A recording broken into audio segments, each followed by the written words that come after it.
You are 22 years old, kneeling on cold marble, and in 11 seconds, a bishop will ask you a question that cannot be taken back.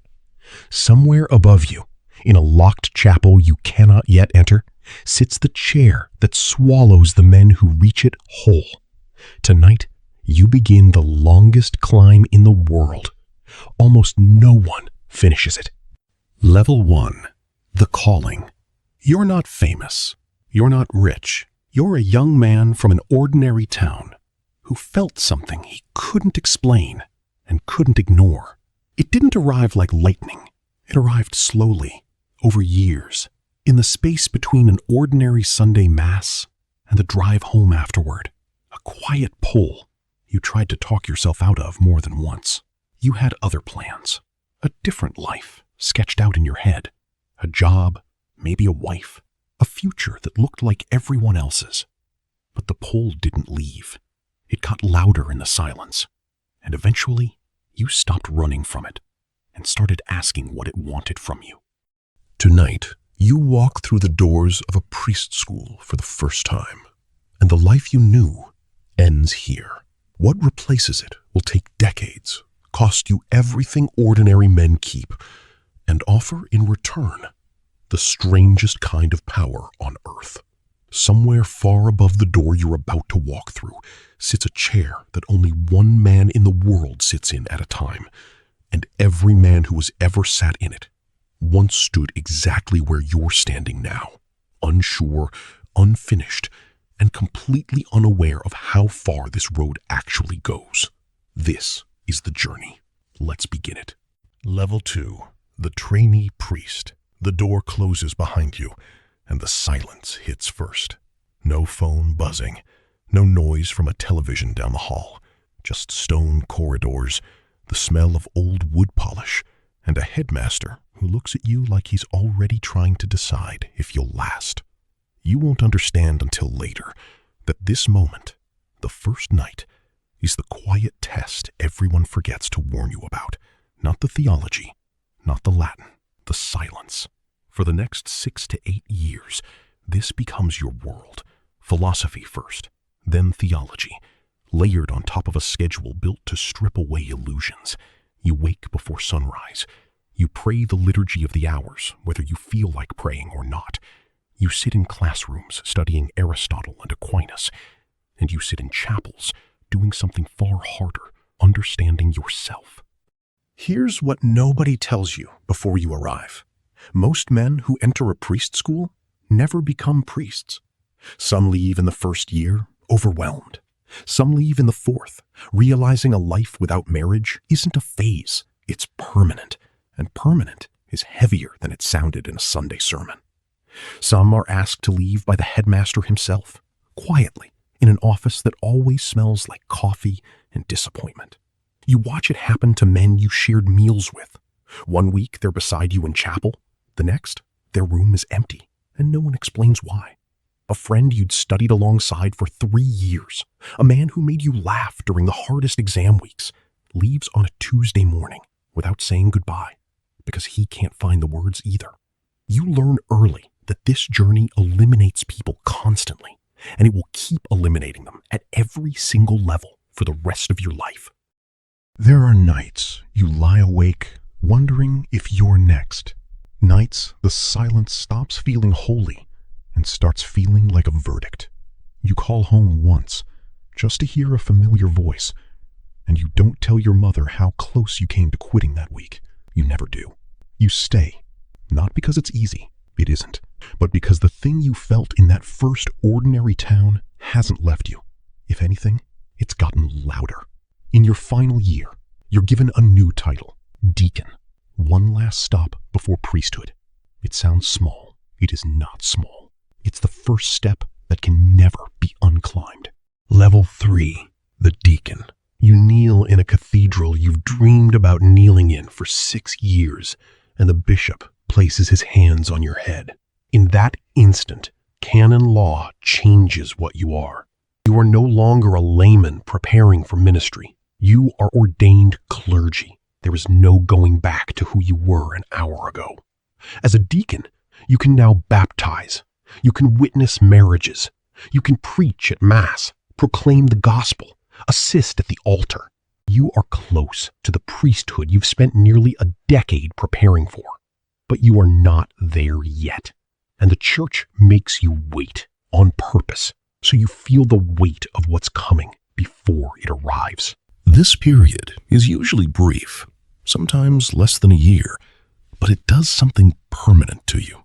You start serving real people with real grief, burying a church member's father, baptizing a newborn whose parents are crying before you even begin. The first funeral you assist at, you stand beside the casket and realize your hands are shaking, not from fear of doing it wrong, but from the sudden, overwhelming closeness of someone else's loss. Nobody warned you that ministry would feel this physical. You realize, for the first time, that everything you studied in classrooms was preparation for moments you can't study for. Nobody can teach you what it feels like to hold a dying man's hand and have nothing to offer but presence. You learn it anyway, because there's no other way to learn it. You carry that lesson with you to the altar on the day everything changes again. Level 4, the priest. The cathedral is full. Your mother is in the 3rd row, and she is not hiding that she's crying. You lie flat on your stomach on the marble floor, while everyone in the church sings the Litany of the Saints, an ancient practice meant to remind you physically that you are surrendering your life before you are lifted back up to live it differently. The stone is cold against your forehead. The chanting fills the entire building. Dozens of names of saints who once stood exactly where you're lying now. And for a moment, the years between then and now disappear completely. Then the bishop's hands press onto your head again.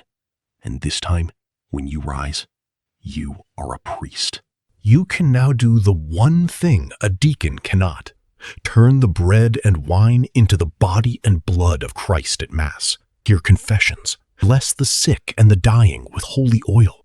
In the theology you now carry, you act in the person of Christ himself at the altar. It is the single largest jump in spiritual authority you will ever experience. And it happens on one ordinary Saturday morning that will never feel ordinary again. Then the bishop assigns you to a church, and the real education begins. Nothing prepares you for your first funeral speech, standing over a casket while a widow of 50 years watches you for words that don't exist. Nothing prepares you for the man in the confessional who hasn't spoken in 15 years and breaks down before he finishes his first sentence. Nothing prepares you for the 2 a.m. phone call from a hospital asking you to come bless a dying stranger with holy oil before he stops breathing, and the drive there in the dark when you rehearse words you've said 100 times and somehow still don't feel ready to say again. You learn fast that a church is not a peaceful place to practice faith quietly. It's a battlefield of human need, and you're the only one standing there in priest's robes. You serve for years like this. Some priests stay local priests their entire lives, and there is no shame in that. Most of the church's daily miracles happen at this level, far from Rome, far from any hierarchy at all. Weddings, first communions, quiet conversations after Mass with someone who needed exactly 10 minutes of your time and got them. This is the work most of the journey eventually forgets to talk about, and it's the work that matters most. But some are noticed. A bishop remembers your name. A region needs someone reliable to run a larger church or handle a difficult administrative post or represent the region on a tribunal. You take on the extra work quietly, without asking for it, and somehow that's exactly what gets you noticed further. If that happens, one day a letter arrives, and it changes your title again, this time without another special ceremony at all. Level 5, the Monsignor. You open the envelope from the Vatican, and it takes you a moment to understand what you're reading. You have been named a Monsignor. Here's the twist almost nobody outside the church knows. This is not a rank with real spiritual powers at all. You don't gain new powers. You can't do anything as a Monsignor that you couldn't do as a priest the day before. It's an honorary title, granted personally by the Pope, usually to priests who've distinguished themselves through service to a region or to Rome itself. Recognition, not promotion in the spiritual sense.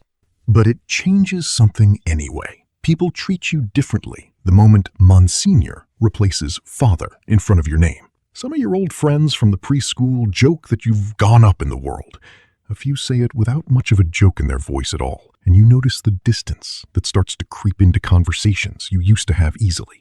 You're handed heavier responsibilities, running church region offices, managing tribunals, sometimes representing your bishop in rooms you never expected to sit in, budget meetings, personnel disputes, long afternoons resolving conflicts between priests who remind you painfully of yourself a decade earlier. It's less romantic than anything you imagined in preschool, and somehow more important than you expected. It's a title that tells everyone watching, Rome is paying attention to you now. And Rome paying attention is the most dangerous thing that can happen to a man on this journey. Because now, for the first time, your name is being spoken in conversations you'll never be present for. Conversations that decide who becomes a bishop. Level 6. The Bishop. The call comes from the papal nuncio, the Pope's ambassador in your country, and he asks if you would accept, if offered, the office of bishop. You have 30 days to answer. This is not a promotion you apply for. It is one you're investigated for, quietly, for months, by people you never meet, checking your character, your preaching, your judgment, your integrity, without you ever knowing the process had begun. Priests you served with years ago are quietly asked questions about you and never tell you it happened. You say yes. At your episcopal consecration, 3 bishops lay hands on you. Not 1, but 3. Because the Church wants unmistakable, undeniable evidence that the apostolic line, stretching back 2,000 years, now runs through you. You receive a ring, a mitre, a crozier, the shepherd's staff, and with them, something no priest or Monsignor ever holds, the fullness of holy orders. You can now ordain other men as deacons and priests.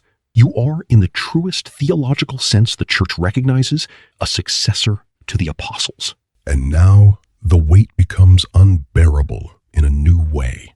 You are no longer responsible for one church. You are responsible for every church in your region, every priest's failures, every scandal, every empty seat, every struggling school, every abuse allegation that will land without warning on your desk and demand an answer you are not prepared to give. You sign off on church closures that break the hearts of communities who've worshipped in the same building for 100 years, and you carry every one of those letters home with you. This is the level where the journey stops being about your own spiritual growth and starts being about carrying other people's souls on your back. Some bishops thrive here for the rest of their lives, faithful shepherds nobody outside their region ever hears of. For a small few, one more door opens. Level 7. The Archbishop. You're named Archbishop of a major metropolitan region, a title given to bishops who oversee especially large or historically significant regions, and who now hold a kind of informal seniority over the smaller regions nearby. The scale changes overnight. Instead of dozens of churches, you're now responsible for hundreds. Instead of quiet region meetings, you're fielding calls from journalists, government officials, and other bishops asking for guidance you're not always certain you have. Your calendar fills a year in advance. Your name starts appearing in newspapers you've never spoken to. You learn at this level that the higher you climb, the less this journey resembles the church life that first called you into it. You spend more time in airports than in chapels, more time in meetings than in confessionals. There are nights you miss hearing a stranger's confession so badly it aches. Nights you trade the wool scarf draped over your shoulders for one more ordinary Tuesday as a local priest, back when your biggest decision of the day was which song to choose for a Sunday service nobody outside your small church would ever hear about. But you don't step down, because somewhere in Rome, your name has already reached the desk of a man who decides the final ranks alone. Level 8. The Cardinal. The phone call comes directly from the Pope. He tells you personally that he intends to make you a cardinal. You sit down after the call ends because your legs genuinely don't feel steady, and for a long moment you think about every version of yourself that led to this. The boy in the ordinary town, the terrified trainee priest on his first silent night, the young priest shaking beside his first casket. None of them could have imagined this phone call. Weeks later, in Rome, in a ceremony called a consistory, the Pope places a scarlet biretta on your head and tells you what the color means. It is a color of blood, a reminder that a cardinal is expected, if it comes to it, to defend the faith even at the cost of his life. You are now one of roughly 120 men on earth under the age of 80 who hold the single most consequential privilege in the entire church, the right to enter a locked room and elect the next pope. Your daily life transforms completely. You may be handed leadership of a Vatican dicastery, one of the departments that run the church's global operations. From finance to doctrine to worship, you sit in rooms with heads of state. Diplomats study your opinions the way analysts study central bankers. Journalists learn your face. Strangers ask for your blessing in airports. And you know, quietly, that if the chair of Peter ever becomes empty, your name is now, mathematically, among the few thousand possible answers to the question every Catholic on earth will be asking. Then, one day, it happens. The bells of St. Peter's toll in the pattern that means only one thing. The Pope has died. Or, in the rarest of circumstances, resigned, and you are summoned to Rome for the most secretive election on the planet. Level 9, the Conclave. They take your phone, every device, every connection to the outside world, gone. Because for these days, you cannot know what's happening beyond these walls, and the world cannot know what's happening inside them. You walk into the Sistine Chapel, beneath Michelangelo's ceiling, and you take an oath of absolute secrecy that will bind you until you die. Then the doors are sealed. Everyone else out. And for the first time in your life, you are completely alone with the only men on earth who understand exactly what you're carrying. Ballot after ballot, nothing happens. A candidate needs 2/3 of the vote, and 2/3 is brutally hard to reach. Names rise and fall. Alliances form in whispered conversations during meals you're not allowed to discuss afterward with anyone, ever, for the rest of your life. You watch men you've known for years look at each other differently in this room, searching faces for certainty nobody actually has. After each unsuccessful round, the ballots burn with a chemical that turns the smoke black. And outside, in St. Peter's Square, tens of thousands of people watch a chimney for an answer none of them will get today. You pray more honestly in this chapel than you have anywhere in your entire life, because for the first time since your first night in preschool, you have absolutely no idea what happens next. Then, on one ballot, it happens. A name crosses 2/3, and it might be yours. If it is, the senior cardinal turns to you and asks the question every man on this journey has secretly wondered about since the priest school. Do you accept your canonical election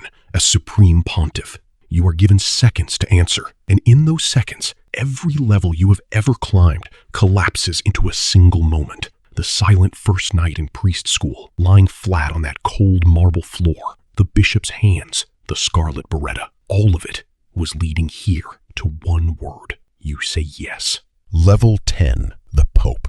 You choose a new name, the last purely personal decision you will ever make, because from this second forward, you are no longer entirely yourself. You are dressed in white, in a small room called, without irony, the Room of Tears, because every pope in memory has wept in it. The white cassock doesn't fit perfectly. There was never time to measure it in advance for a man whose identity was unknown an hour ago, and someone pins it quickly while you try to steady your breathing. Then you walk onto the balcony of St. Peter's Basilica as the crowd below hears 4 words in Latin that have echoed across 2,000 years. Habemus Papam. We have a pope. The square erupts beneath you, thousands of faces looking up at a name they've never heard before tonight, waiting to learn everything about the man who used to be nobody, kneeling on cold marble decades ago in a priest school they've never heard of either.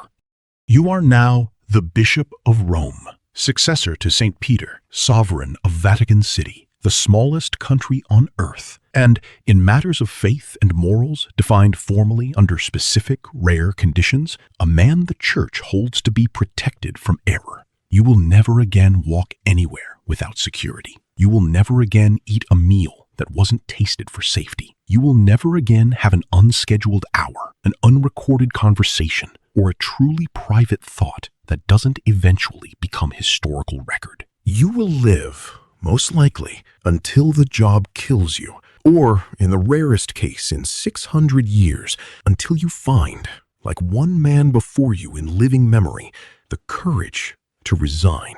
You began this journey as a nobody, kneeling on marble, terrified of a single question a bishop was about to ask you.